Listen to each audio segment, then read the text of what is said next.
The protocol is helpful for gaining quantitative insight into the temporal regulation of viral gene products within the context of host cells, especially in relation to herpesviruses. This technique can help address research questions related to both host and viral RNAs and proteins. Moreover, this technique is compatible with simultaneous biochemical assays.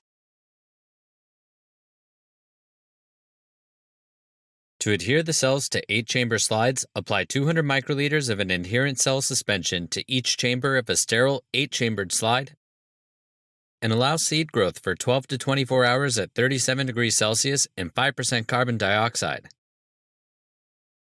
At the end of the incubation, aspirate the supernatant and unattached cells and immediately fix the cells with pre-chilled 4% formaldehyde and PBS on ice for 30 minutes.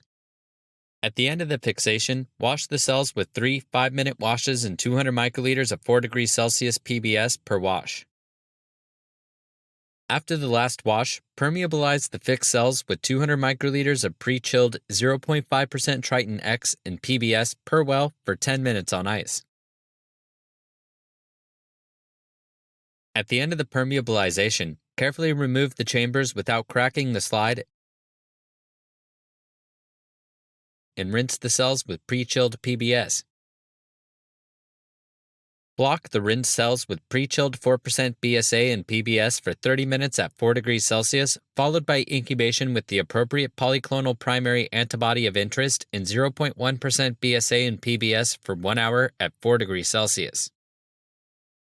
At the end of the incubation, wash the cells 3 times with fresh PBS and incubate the cells with an appropriate secondary